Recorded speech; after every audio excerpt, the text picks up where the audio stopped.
तालाब नहीं, विरह की कहानी है। इसमें मिट्टी नहीं, चंदन का पानी है। जानिए गोपी तालाब का अद्भुत रहस्य। नमस्कार, आप देख रहे हैं जी मीडिया टुडे और मैं हूं आपके साथ कृति सिंह भदौरिया। श्री कृष्ण की नगरी द्वारका स्वयं भगवान श्री कृष्ण के चमत्कार और लीलाओं का सच्चा सबूत है।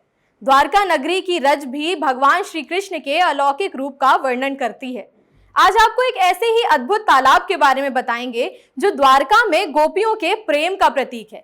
कहा जाता है कि इस तालाब में गोपियों ने खुद को कृष्ण विरह में न्यौछावर कर दिया था। इस तालाब का किस्सा महाभारत के अर्जुन से भी जुड़ा हुआ है। लेकिन आप सोच रहे होंगे कि गोपियों और अर्जुन की इस कहानी का सार आखिर है क्या? आइए आपको दिखाते हैं गोपी तालाब की अद्भुत कहानी। पौराणिक कथाओं के अनुसार कहानी अर्जुन से जुड़ी हुई है। कुरुक्षेत्र में युद्ध के बाद अर्जुन खुद को दुनिया का सबसे बेहतरीन योद्धा मानने लगे थे। उन्हें उनका स्थान दिखाने के लिए भगवान कृष्ण ने उन्हें अपनी रानियों के साथ बेट द्वारका जाने को कहा। रास्ते में इसी तालाब के पास काबा समुदाय के लोगों ने अर्जुन पर हमला कर दिया और अर्जुन हार गए।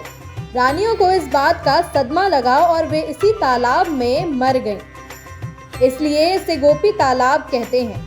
मशहूर कहावत काबे अर्जुन लुटियो वो ही धनुष वो ही बन इसी घटना को दर्शाती है। गोपी तालाब एक छोटा तालाब है और इसकी चंदन जैसी पीली रेत को गोपी चंदन के नाम से जाना जाता है। भक्त गोपी चंदन लेते हैं क्योंकि उनका ये मानना है कि ये त्वचा रोगों के लिए बहुत अच्छा होता है। साथ ही यहाँ एक छोटे से कुंड में एक पत्थर भी है जो कभी पानी में नहीं डूबता क्योंकि उस पर राम नाम लिखा हुआ है। ये दृश्य राम सेतु के सत्य को भली भांति दर्शाता है। द्वारका नगरी के अद्भुत चमत्कार सभी को चकित कर देते हैं। बाणावीर अर्जुन ने कृष्ण भगवान ने तालाब के ऊपर अर्जुन का अभिमान दूर किया था। महाभारत का युद्ध जीतने के बाद में अर्जुन को ऐसा अभिमान हो गया कि मेरे समान धनुर्धारी और शक्तिशाली पूरा विश्व में कोई है नहीं। अर्जुन का अभिमान दूर करने के लिए कृष्ण भगवान ने एक लीला रचा। अर्जुन को कहा कि गोपियों को बेट द्वारका से लेके मथुरा छोड़ने जाना है। रास्ते में कृष्ण भगवान ने यह तालाब का निर्माण किया। गोपियों को तालाब के अंदर स्नान करने की इच्छा हुई। सारी गोपियां तालाब में स्नान करने के लिए कूद पड़ी।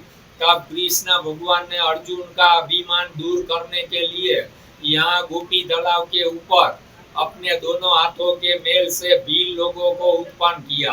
वो भील लोगों ने अर्जुन के ऊपर आक्रमण किया।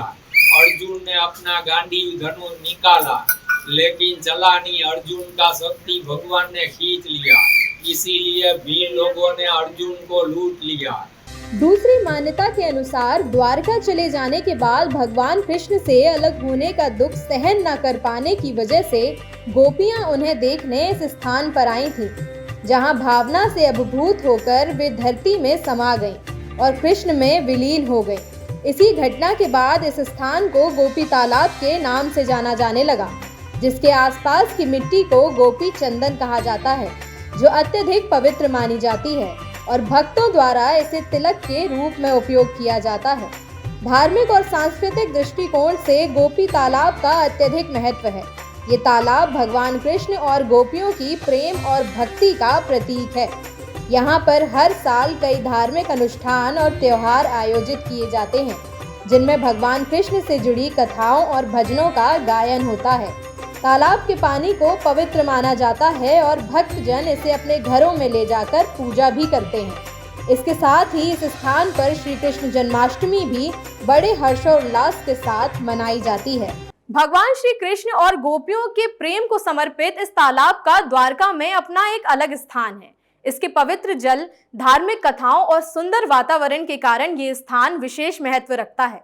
द्वारका की यात्रा के दौरान गोपी तालाब का दर्शन करना एक अविस्मरणीय अनुभव होता है। तालाब और उसके आसपास की हरियाली स्थानीय जैव विविधता को बढ़ावा देती है और एक महत्वपूर्ण जल स्रोत के रूप में कार्य करती है।